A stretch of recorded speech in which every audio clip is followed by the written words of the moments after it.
Hi, and welcome to Parashat Shemot. We have 12 amazing life lessons extracted out of this parasha.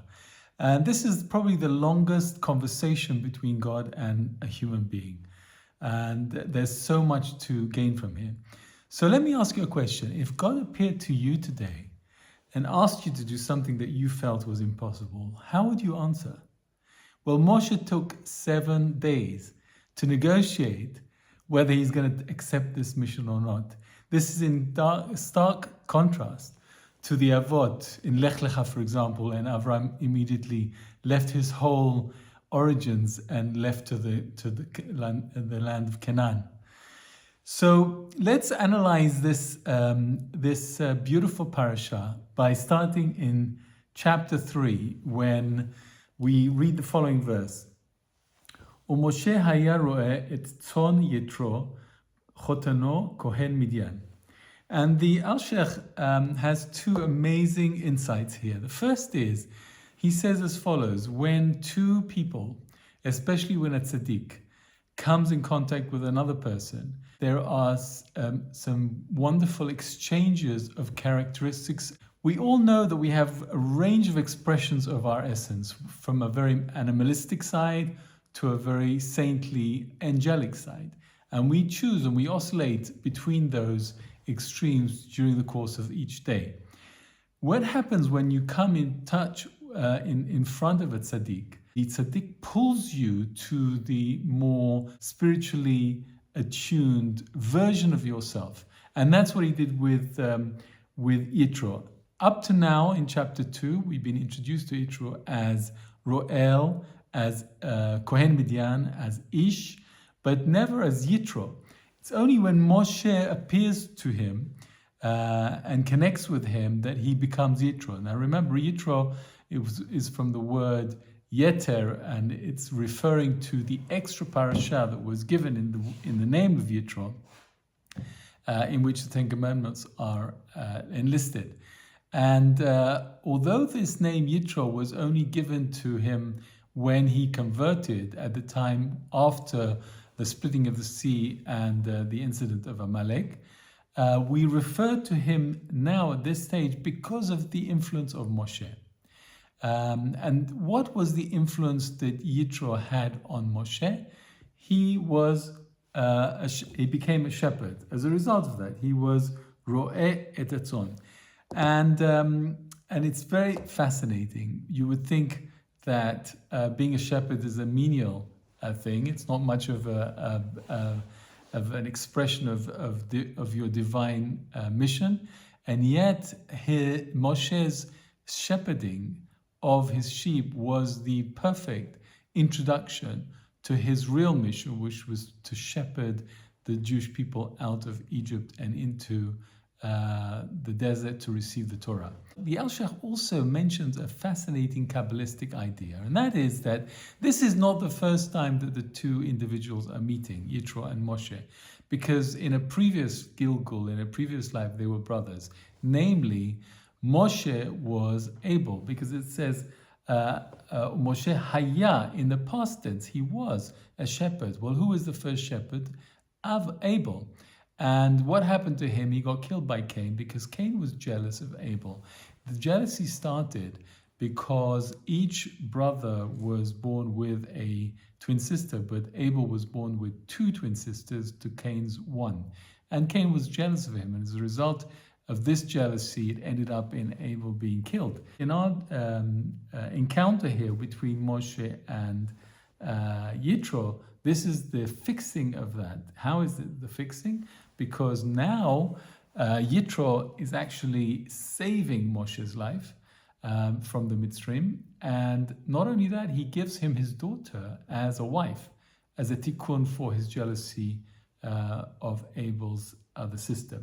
So that's a really nice introduction. So that's the first life lesson. We are all influenced by the people around us. So let's be present in the presence of tzaddikim, because that will bring us to the highest version of ourselves. The second thing I wanted to mention is the training of Moshe as a prophet. He's there for 7 days, and during that time he gets 3 types of prophecy. The first one is that an angel appeared to him. And the second one is that the attribute of justice, Elokim, speaks to him. And the third is that the attribute of mercy, Yud Kei Vav Kei, speaks to him. And in this elevation, we see a number of things. Firstly, that each elevation requires Moshe to do something in order to get to the next stage. For example, in the first stage, we see in verse 2, Vayera Malach Adonai Elav. The Malach appears to him. And before he can get to the next stage of prophecy, what does Moshe do? He turns aside. It says, Asura na vayere et hamarat hagadol hazeh. Madua loy yivhar hasneh. He wants to understand, investigate why the fire is not burning the bush. So his inquisitive mind to look at something that is transcending the physical is activated. And then then it says, Vaikra elav Elokim. Hashem, in the name of the attribute of justice, calls him. And he says to him, Moshe, Moshe. These are different elevations of Moshe. And Moshe's answer is Hineni. Hineni is a very crucial response to any prophecy we experience. It means that I'm ready. I'm ready to progress to a heightened state of elevation of prophecy. And then we have finally Hashem says, "Take your shoes off, because the place you're standing on is holy ground." This is an indication that Moshe is not yet at the level where he can have this defined prophecy anywhere at any time. He has to prepare himself, and he does so. And then, as he does so, Hashem's attribute in the attribute of mercy, Vayomer Yud Kei Vav Kei, responds. And so, the second life lesson is, if you want to really bring your attention to somebody, call him by their name, Moshe, Moshe. Call him by the full name. I see in Tzfat many wise mothers, when they want to really reprimand or bring their children's attention to them, they always call them by their full Hebrew name. It's quite interesting. Okay, so the third life lesson is that we should always look out for and notice something that's supernatural, something that's beyond nature. Always look out for it, because in there is hidden a message for us. So now let's look at the burning bush. The burning bush is an allusion for many lessons and many lessons for Moshe and for us. The reference to the burning bush is that here you have a phenomenon of the bush being burned with a fire and not disintegrating. And the mashal is that the bush is an allusion to Israel and the fire is an allusion to Mitzrayim. And the message to Moshe is that just as the fire is not consuming the bush, the Mitzrayim will not consume Am Israel, which is a really reassuring idea. But what the fire does, it destroys the slag of the silver, but the silver remains and is purified. And that's the purpose of Mitzrayim, as we mentioned several times, to purify the Jewish nation. Notice that it's a thorn bush. Thorns have no fruit and no shade, so there's no value, there's no benefit. And that's an allusion to the fact that the Jewish nation had very few merits at that stage, and yet it was still not consumed, because we know that thorns is the most easy thing to burn. What stops the whole bush being consumed? The fact that it has roots. And what are those roots connected to? It's connected to water. And in our allusion here, the Jewish people, the Jewish nation, are connected to the tribe of Levi, who are the teachers of Torah, and also connected to the Avot. The Jewish nation is also connected to Avot, and the combination of the Torah and the merit of the Avot, that is what is sustaining them through the heat of the fire of the burning bush. The fourth beautiful life lesson is that, as we see in life, many people try to create a legacy for themselves, to live forever. We all want to live forever. And the best way to stay alive is to stay connected with our source. I see that in our beautiful garden. We have a beautiful tree in our garden, a grapefruit tree, and I've noticed that fruit will stay alive on the tree for many seasons, many years actually. And why? Because it's connected to the root and it has a very deep protection in the skin. So that's a beautiful lesson for us. And the fifth lesson is that of humility. Moshe is surprised. Why is the Shekhinah appearing in the middle of the desert, which is devoid of any holiness, and also on a humble bush, thorn bush? This is surely not in line with the glory of Hashem. And the lesson for us here is this, that the more humble we are, the more space we create for God's presence to enter us, and the more prophecy we can have. And so that's our fifth lesson, to remain humble so we can maximize the communication with HaKadosh Baruch Hu. There are three distinctions that Moshe got because of three deeds that he had. Firstly, he hid his face from the vision that he saw, and for that he came down from the mountain with rays of light coming out of his forehead. Secondly, as a result of the fear he expressed when he saw the vision, the people displayed reverence for Moshe. And thirdly, because of the fact that Moshe didn't gaze at Hashem, the Shekhinah, Hashem allowed him to visualize a picture of Hashem in Parashat Kitisa. Leads us to the sixth life lesson, and that is that the more we refine ourselves, the greater the distinctions that Hashem bestows upon us. And so then let's move over to the big subject of the 7 days negotiations, namely Moshe's questions and concerns.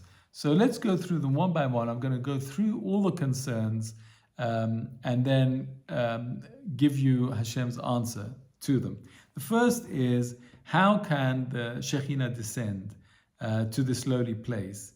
And Hashem says, I'm going to descend because I have to save my people from Miyad Mitzrayim, from the hand of Mitzrayim. This is referring to the Sar, the angel of Mitzrayim, and that happens at Yam Suf.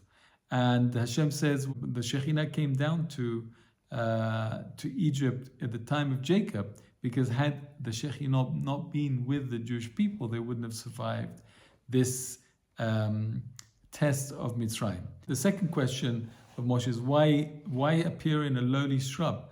And Hashem answers, because these are my people. They are my people. They're connected with me, and therefore I'm coming to save them.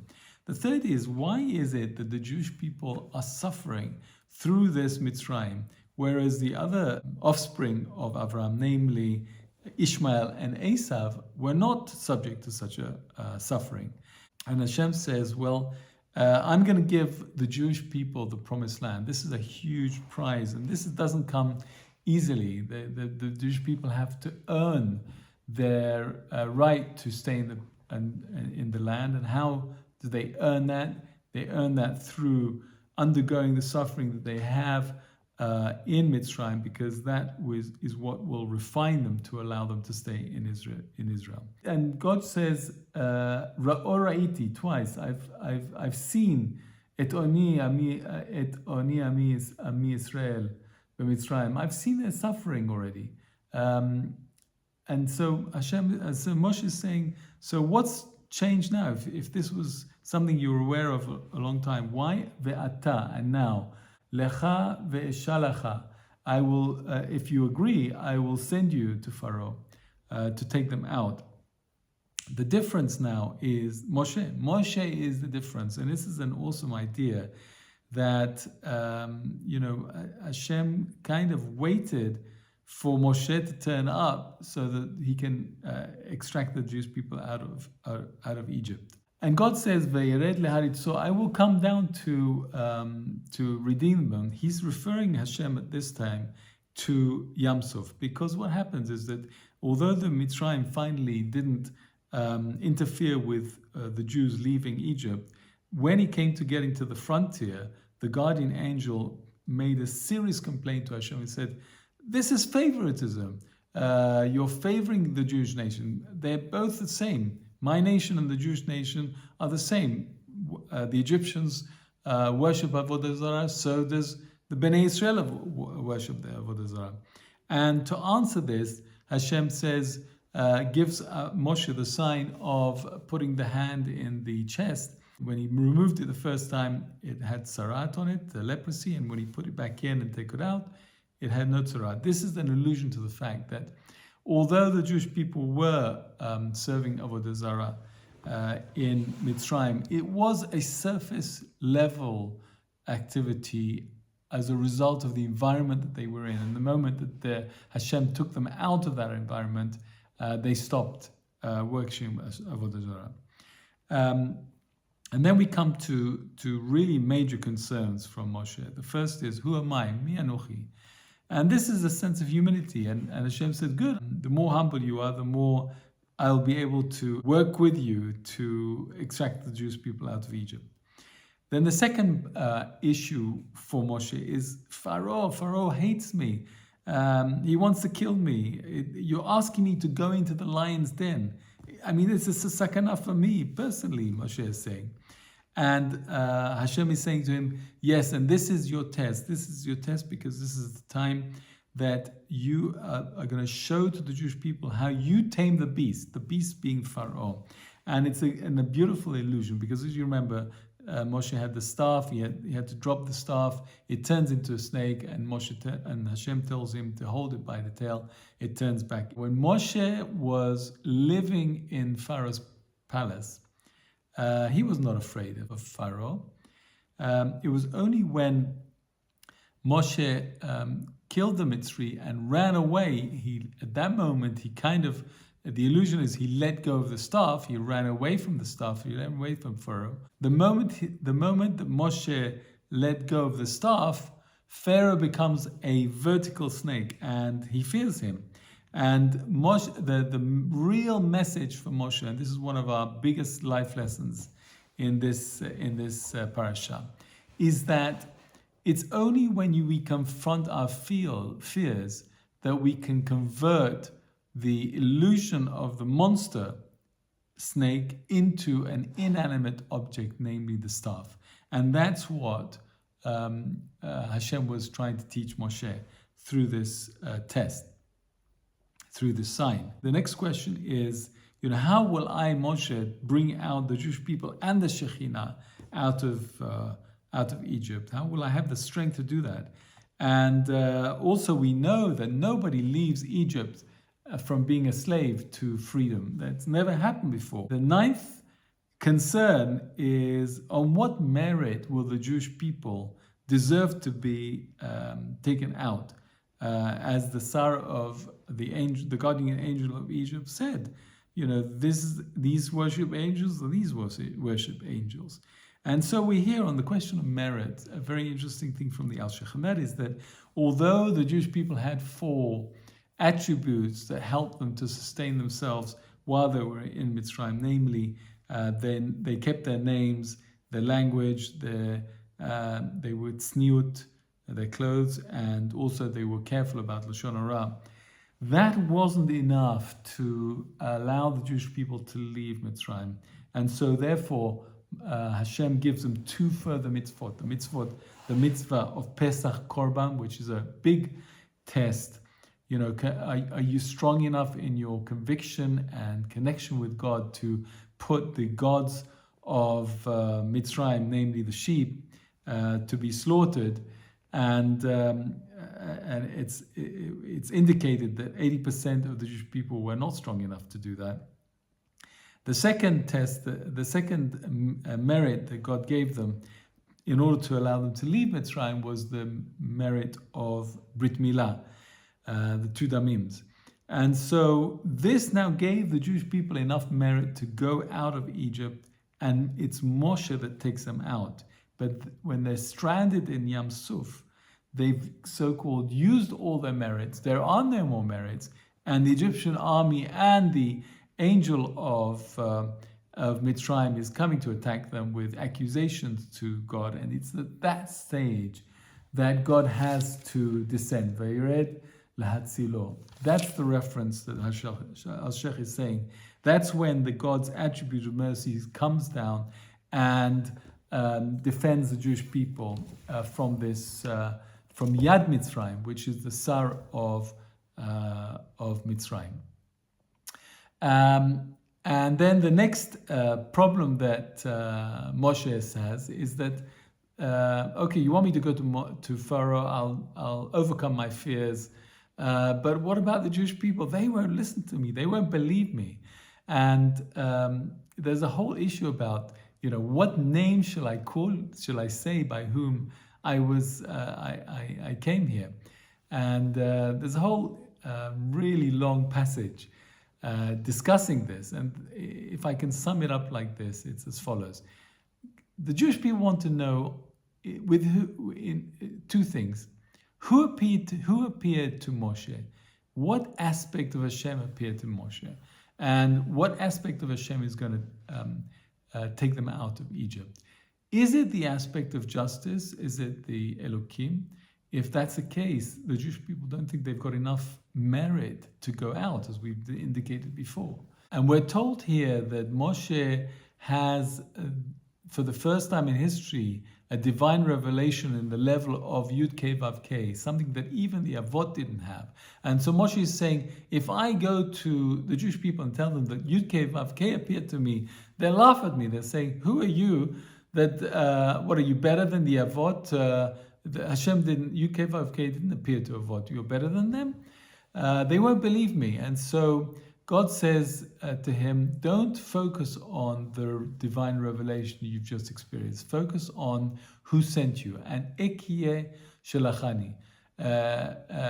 Ekyeh, my attribute of Ekyeh, that meaning that I will be with you, he sent me. And the focus is, he sent me to save you. The focus is on you, Bnei Israel. Hashem also talks about the Avot and the fact that he's the Elokei Avraham, Elokei Yitzchak, Elokei Yaakov. And this is a beautiful explanation that really appeases the Jewish people, because they're saying like this: each Avot had an increasing level of divine prophecy. For example, Abraham was called Elohei Abraham only after he passed away. Of Yitzchak, it was called Elokei Yitzchak when he was blinded after the Akedah. Of Yaakov, he was referred to as Elokei Yaakov even when he was alive. And so you can see that each of the Avot had a greater degree of divine prophecy. But that's not to say that they were better than the previous Avot. The whole point here is that each Avot is standing on the shoulder of his father. And so it is by the time we come to Moshe. Moshe's revelation of Yud Kei Vav Kei is only possible because Moshe now stands on the shoulders of Avraham, Yitzchak, and Yaakov. And it is this divine mercy, revelation of divine mercy, that will extract the Jewish people out of Egypt. And this, connected with the code word of Pakod Pagaditi, is enough now to make the Jewish people listen to him, because they understand that it's not on their merits alone that Hashem is saving them, but on the merits of all the forefathers. So the seventh most important life lesson here in all of this is, what is the most crucial factor to whether you're successful or not?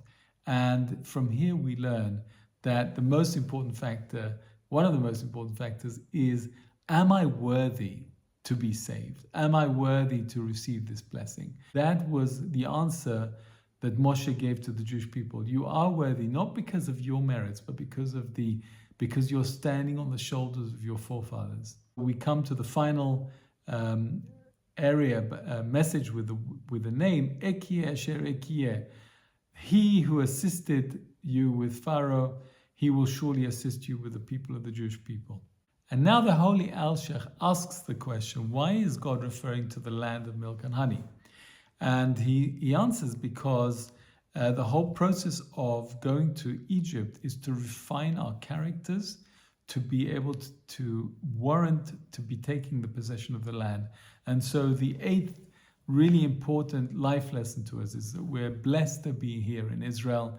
And if we want to stay here, then the best way to guarantee that is to continue to refine our characters so that we can stay in the land. God says, go to Pharaoh and tell him, please now go, we want to go for a 3-day journey in the wilderness to give offerings to Hashem. And this is clearly misleading Pharaoh, because we all know that they're going to go for good. They're not going to go for 3 days. So why is God even telling Moshe to tell Pharaoh we're only going to go for 3 days? Surely that's misleading. And the Alshech says that really what Hashem wanted to do was to create a scenario where it would be warranted to give the 10 plagues, because as a result of the 10 plagues, the whole world and the Jewish nation would know that God is God. But he couldn't go, if Moshe went straight off to Pharaoh and says, we're leaving, let us go now, Pharaoh would be warranted to say, no, wait a minute, I'm not going to let go of 600,000 slaves. No, I'm refusing to do that. But if he goes and says, if Moshe says, let us go for a 3-day journey, and Pharaoh refuses, then it is justified to give him the 10 plagues. Not only that, Hashem was conscious of the promise that he gave to Abraham back in the day, that the Jewish nation will be slaves for 400 years, but they will come out with tremendous wealth. And how is he going to organize that? Hashem wanted to give a feeling of sympathy from particularly the Egyptian women to the Jewish nations as they were leaving, and he did that with the illusion that they were only going for 3 days. If they felt that they were going for longer than 3 days, they wouldn't have lent them all their silverware and clothes.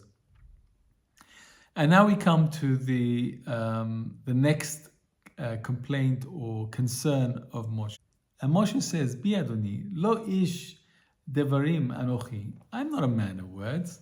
I'm not really the guy for you to take on this mission. After all, you asked me to go to Pharaoh. You asked me to go to persuade the Jewish people to follow me, for me to lead them out of Egypt.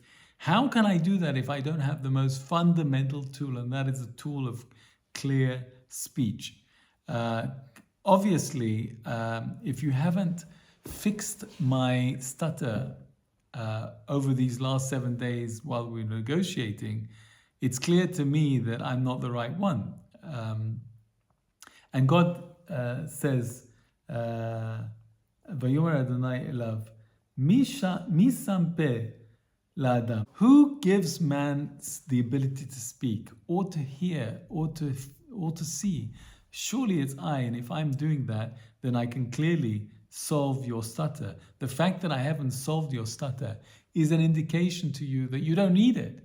You don't need the ability to communicate clearly as a precursor to your success. In fact, it's the opposite. I want you to go in there with a stutter, because I want people to understand that you are not taking the Jewish people out of Mitzrayim, out of your own charisma or your ability. It's purely my influence that is taking them out. And so we have the following 3 beautiful life lessons. Firstly, whenever we're faced with a challenge, it's very clear that we have everything we need to succeed, because God will have given it to us already. And if we don't have it, we don't need it to succeed. So don't reject a mission, a life mission, because you feel that we don't have the tools to do it. Secondly, it's the Alshech is perplexed of all the things to focus on Moshe's focusing on his stutter. I mean, Hashem has bolstered him with so many areas of confidence. I will be with you. I'll take them out. You can overcome your fears. And Moshe is just focusing on the negative of his stutter. So the next life lesson for us is always focus on the positive. Just focus on what you do have. Focus on what we do have to undertake those projects. And the third life lesson is when it comes over now, when Moshe says, surely you have somebody better. When you look around and you see something needs to be done and there's nobody else to do it, then step up, because that's your invitation. Hashem is inviting you to step up into that task. The last few sentences of this engage, we see that Hashem becomes angry with Moshe. What has created the anger? Because Moshe says, I'm still feeling unworthy or unable. Please choose Aaron to represent you, especially at the beginning, because we know it's not going to work at the beginning. And also the Alshech is saying that Moshe is sensitive to Aaron's feelings, because Aaron was the older brother and he was already acting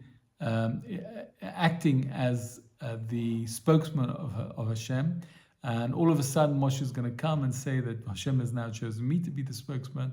And Moshe was concerned for the sensitivity of Aaron in changing the order of honor. And Hashem becomes really angry with Moshe, because he says what the honor of Aaron should be greater than the honor of Hashem. And so he gets angry, and as a result of that, Moshe loses the kohanut, to be the opportunity to be Kohen Gadol. Because God says, "Vayomer halo Aharon achicha halevi." Halevi means the Levi. The Levi. The essence of Levi is the ability to produce a Kohen, and this is when Moshe loses his right to be Kohen Gadol. Moshe shouldn't be concerned with the sensitivity of Aaron, because Aaron, on the contrary, will be so happy, genuinely joyful when he hears that of your appointment. And this is the 12th and final lesson for us. That is that when we are happy for the success of others, then Hashem rewards us even greater. And then at the end it says, "V'atat yelo leElohim." What does it mean? And you will be to him like Elohim. In the same way that the source of all our abundance is Hashem, the source of Aaron's inspiration is going to be Moshe. In other words, even when Aaron performs the 10 plagues with Moshe, and when Aaron speaks to Pharaoh, this is all on the merit of the inspiration that Aaron has from Moshe. Everything has to be channeled through Moshe before it gets down. So that is the parasha. It's been an amazing learning experience for me. I've loved every minute of it, and I want to thank all my new learning partners who helped me along the journey. In the meantime, I want to leave you with a blessing. There's so many blessings I want to leave you with, but let me focus on one. That whenever we do get clarity on our life mission, that as awesome and unrealistic that it seems, and as fearful as we might be to undergo it, please, if that clarity has come to you, it means that God is behind you, and everything will be flowing smoothly if you feel you warrant the success. So wishing you a beautiful Shabbat week, and we'll see you next week for Vayera. Thanks so much.